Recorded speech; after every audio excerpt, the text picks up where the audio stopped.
డబ్బు, అనారోగ్యం, ఉద్యోగం, వ్యాపారం, అప్పులతో బాధపడుతున్నారా? మీకోసమే లాంచ్ యువర్ ఫ్యూచర్ ప్రోగ్రామ్. నమస్తే అలఘరి రవీంద్రనాథ్ గారు. నమస్తే అండి ఉష గారు. డిప్యూటీ సీఎం పవన్ కళ్యాణ్ గారికి సంబంధించి ఒక న్యూస్ అయితే మనం వింటూ ఉన్నాము. గత 2 రోజులుగా ఆయనని డిప్యూటీ సీఎం పదవి నుంచి తప్పించే అవకాశం ఉంది అన్నట్టుగా మనం వార్తలు వింటూ ఉన్నాము. దీనికి సంబంధించిన పూర్తి సమాచారం ఏంటి? సంవత్సరం కాలం పాటు, ఈ జూన్ వస్తే 1 సంవత్సరం అయిపోతుంది ఆయన డిప్యూటీ సీఎంగా ప్రమాణ స్వీకారం చేసి. సంవత్సరంలో ఆయన చేసిన సేవలు చాలా ఉన్నాయని చెప్పొచ్చు.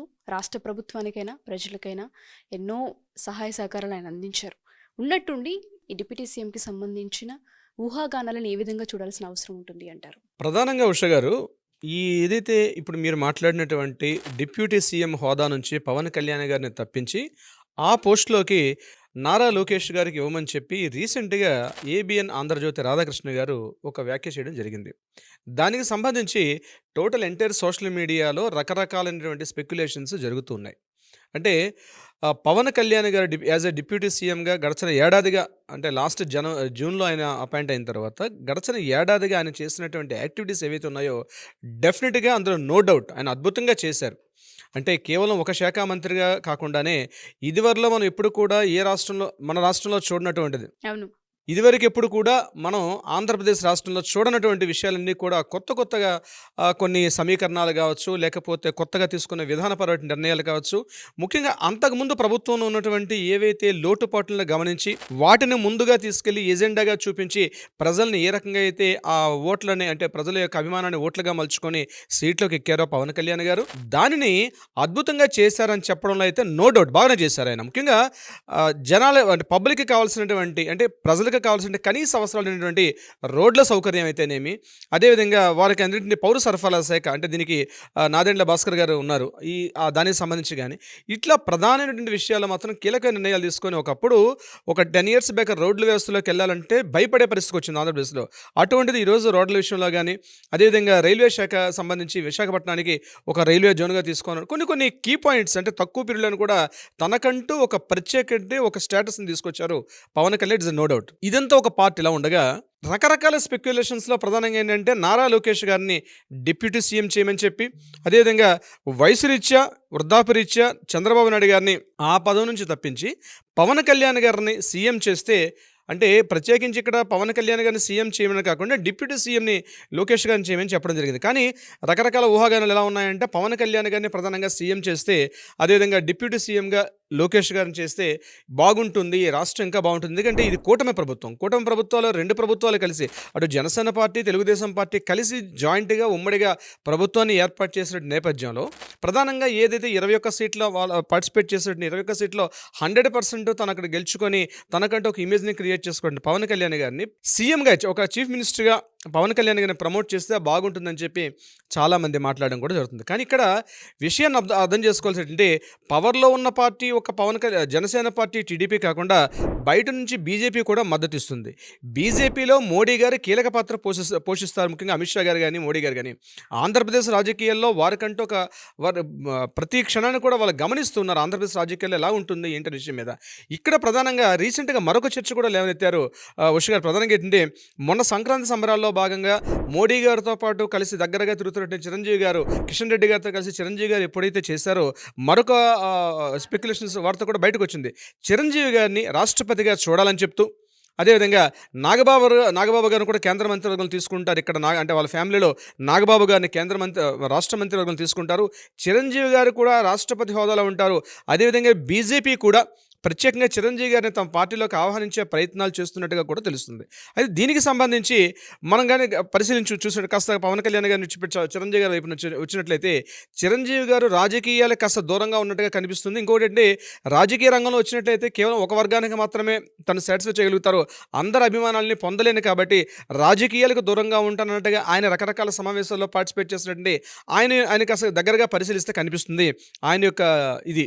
అయితే ఇక్కడ పవన్ కళ్యాణ్ గారి, అంటే మొత్తం ఎన్టీఆర్ ఉన్నటువంటి చిరంజీవి గారు, నాగబాబు గారు, పవన్ కళ్యాణ్ గారు, ఈ ముగ్గురులో కూడా చిరంజీవి గారిని రాష్ట్రపతిగా పంపిస్తే, రాష్ట్రపతి గారి హోదాలో పంపించినట్టయితే నాగబాబు గారిని మన మంత్రివర్గంలో తీసుకోవడం, క్యాబినెట్లో తీసుకోవడం, అదేవిధంగా డిప్యూటీ సీఎంగా నారా లోకేష్ గారికి ఇవ్వడం అన్నది అంటే చంద్రబాబు నాయుడు గారి పార్టీ పరంగా నారా లోకేష్ గారు కూడా చాలా కృషి చేస్తున్నారు కాబట్టి ఆయనకి డిప్యూటీ సీఎం ఇస్తే బాగుంటుంది, ఇప్పుడైతే పవన్ కళ్యాణ్ గారిని సీఎం చేస్తే బాగుంటుందని చెప్పి ఈ రకమైనటువంటి ఊహాగానాలకు బాగా తెరదీసుకున్నారు. అయితే ఇది ఎంతవరకు కరెక్ట్? ఎందుకంటే అపారమైనటువంటి రాజకీయ ధురంధరుడు చంద్రబాబు నాయుడు గారు.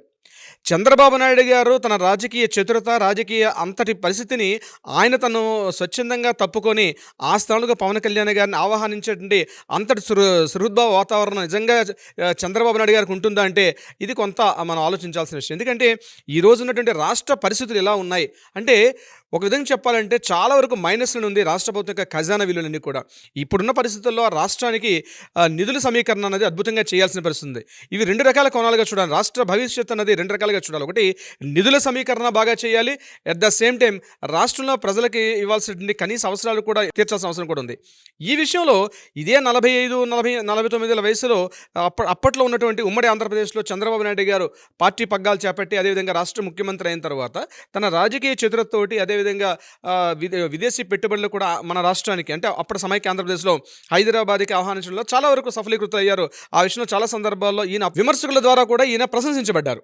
ఆ విషయంలో చంద్రబాబు నాయుడు గారిని ఎట్టి పరిస్థితుల్లో మనం తక్కువ చేయలేం. కానీ ఎట్ ద సేమ్ డే అంటే సుమారుగా 95-2000 పరిస్థితుల్లో ఆనాటి సమైక్య ఆంధ్రప్రదేశ్లో నుండి హైదరాబాదు, ఆనాటి సమైక్య ఆంధ్రప్రదేశ్ ఏ పరిస్థితిలో ఉందో ఈరోజు రాష్ట్ర ప్రభుత్వం ముఖ్యంగా ఆంధ్రప్రదేశ్ ప్రభుత్వం కూడా అదే స్థాయిలో ఉంది.